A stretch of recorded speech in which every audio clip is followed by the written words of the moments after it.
Kotouč vytáhnout, ale všechno se stalo ve středním pásmu, kde Jeff Skinner naprosto jednoduše prošel a vybídl touhle přihrávkou Tavarese, který je střelec a prokazuje to. A tahle ta rána, která prošla Merlíkovi skrz mezi rukou a tělem, už plachtila do branky. Chára to udělal naprosto famózně, stál tam, kde měl být jako obránce a svojí dlouhou hokejkou vyšťouchl kotou stranou. Tahle lajna Tavares, Skinner a Sharp ukazují, jak na tom jsou, protože loni začínal právě Tavares se Skinnerem a hráli skvěle. Ten začátek mistrovství světa byl hlavně jejich zásluhou pro Kanadu. Tak Getzlaff vytáhl Kotouč do středního pásma, uvidíme z toho opakovaného záběru, ale Jamie Benn si s tím poradil famózně.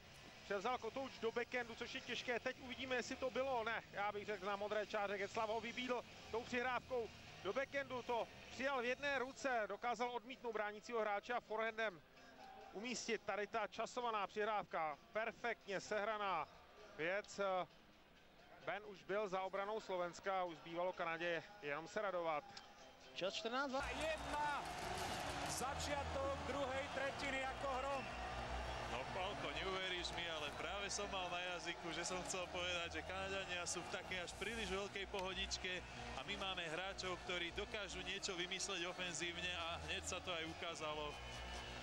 Juraj Mikuš fantasticky podržal puk a Tomáš Tatar ešte aj ukľudňoval po svojom góle v našich fanúšikov, akože nič.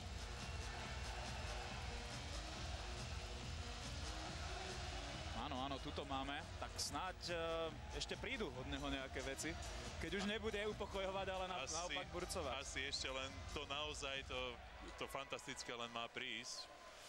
Zaujímavé, že kým v prvej tretine to bol väčšinou Tatar, ktorý ťahal, dokázal ohroziť Merlíkovú bránku.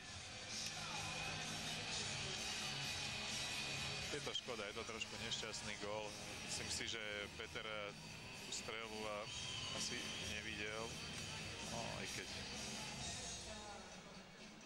každopádne pri tých mnohých obrovských zásahoch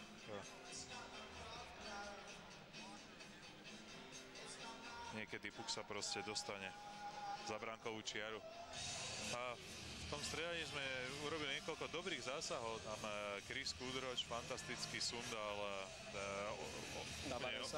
Tavaresa, čo sú dôležité také drobnosti v obrannej hre. V pásme, ktoré sme videli aj počas prípravy na majstrovstvách sveta, sme sa práve proti jednému z najsilnejších súperov jej nedokázali vyvarovať.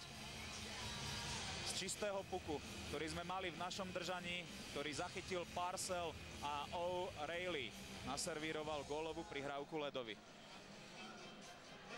Tu je jasne vidno, že Kanadiania, ak im dáš len trošku priestoru a len maličku šancu, majú tak silné, skúsené mužstvo, že jednoducho každú chybičku potrestajú.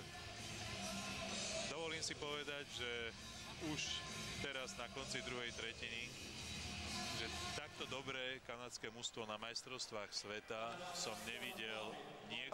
Predchádzala kontaktnému gólu od Milana Bartoviča. Ten zápas takisto mohol mať úplne iný charakter, ak by bolo 1-4, ale namiesto toho bolo 2-3 a naši hráči ešte poriadne vytrápili Kanadu, ktorá si teda ale aj tak pripisuje plný bodový zisk a podľa očakávania vstupuje víťazstvom do týchto majstrovstiev sveta. Ukázala, že nám predvedie na týchto majstrovstvách sveta ešte niekoľko kvalitných momentov, no ale my už sme zvedaví hráčov. Milan Bartovič, najskôr ďakujeme za bojovný výkon. Bolo to ťažšie psychicky alebo fyzicky? Tak, bol to úvodný zápas šampiónov, takže trošku bolo také očakávanie od toho zápasu. Ťažký super na začiatok, Kanada, jeden z favoritov, takže ja si myslím, že skôr psychicky. Kontaktný gól živil tú nádej. Škoda, že sa nepodarilo vyrovnať. Škoda, no. Myslím, že dneska to bol dobre rozhratý zápas z našej strany.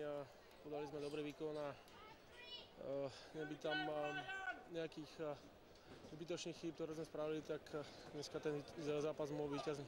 Tesné prehry sa nám lepia na päty. Už by to chcelo zlomiť.